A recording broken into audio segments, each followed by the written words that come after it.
안녕하십니까. 매일신문 뉴스 김민정입니다. 첫 소식입니다. 구미 불산 누출 사고로 임시 거주지에 생활하던 주민들이 정부와 사고 보상 문제가 잘 마무리돼 모두 귀가했습니다. 지난 9월 경북 구미에서 발생한 불산 누출 사고로 임시 거주지에 머물던 주민들이 모두 귀가하고 사고 수습이 마무리됐습니다. 구미시 환경자원화 시설에 머물던 산동면 봉산리 주민 100여 명과 해평 수련원에 거주하던 임천리 주민 150여 명이 24일 모두 원래 거주지로 돌아갔습니다. 이들은 지난 9월 27일 구미 국가산업단지 내 화공업체인 후브글로벌에서 불산 누출 사고가 발생하자 후유증이 우려된다며 10월 6일부터 임시 거주지에서 생활해왔습니다. 이에 구미시는 지속적으로 주민 건강 영양조사를 진행했고 지역병원을 환경보건센터로 지정해 주민이 치료받을 수 있도록 하는 등 피해 주민과 보상 문제를 타결한 뒤 귀가를 협의해왔습니다. 시는 오늘 27일 오전 11시 산동면에 있는 경운대 벽강아트센터에서 면민 화합 행사를 열어 민심을 수습할 예정입니다. 울릉도에 폭설이 내려 교통이 두절되고 무게를 이기지 못한 소형 선박들이 침몰하는 사고가 잇따라 속출했습니다. 23일부터 24일 양일간 울릉 지역에 65.4cm의 폭설이 내려 울릉 일주도로 전 구간에 공연버스 운행이 사흘째 전면 중단됐습니다. 또 서면과 북면을 연결하는 일주도로 일부 구간과 석포마을, 나리마을 등 일부 산간 지역의 육상교통도 두절됐습니다. 포항에서 울릉 간 정기 여객선은 21일부터 25일까지 5일간 운항이 중단돼 관광객과 주민 등 500여 명의 발길이 묶였습니다.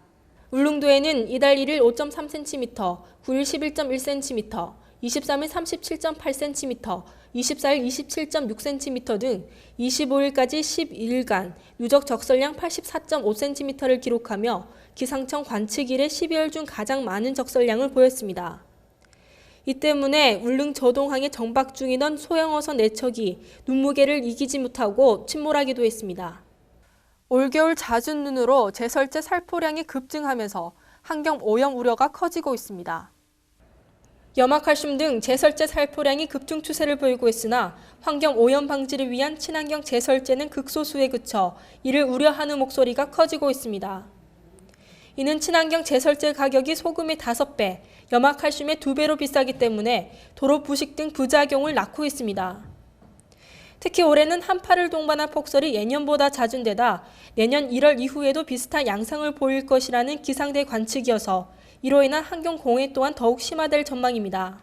제설용 염화칼슘이 토양에 누적될 경우 농작물과 가로수, 도로 시설물 부식과 같은 피해를 주고 주변 산림과 경작지에도 염화물 분진의 오염이 우려되고 있습니다.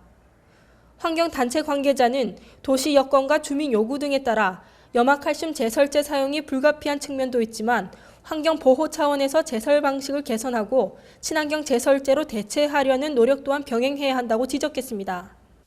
시험 성적서 위조가 드러나는 등 원전 부품 납품 비리가 캐면 캘수록 늘어나고 있습니다. 지난 25일 원자력안전위원회는 영광원전 민간합동조사단 조사 과정에서 6개 품목 74개 부품의 시험 성적서가 위조됐다는 사실을 확인했다고 밝혔습니다.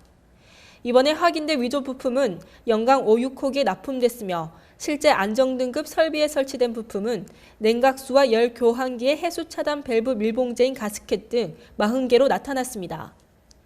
앞서 안전위는 지난 19일에도 영광 5,6호기에 납품된 12개 품목 694개 부품의 시험 성적서가 위조됐다고 발표했으며 지난 5일에는 고리 2호기와 영광 1호기에서 4호기에 납품된 180개 품목 1,555개 부품의 시험 성적서가 위조됐다고 확인했습니다. 현재까지 확인된 시험 성적서 위조 부품 가운데 실제로 원전에 설치된 부품은 13개 품목 60개 제품이며 안정등급 제품은 28개 품목 907개에 달한 것으로 나타났습니다. 한편 지난달 품질 검증서 위조 부품의 설치가 확인된 영광 5,6호기에는 가동을 멈추고 부품 교체 작업을 진행하고 있습니다. 우리 정부는 일본 정부가 추진하고 있는 이른바 다케시마 날 기념 행사와 관련해 행사 자체를 인정할 수 없다는 입장을 밝혔습니다.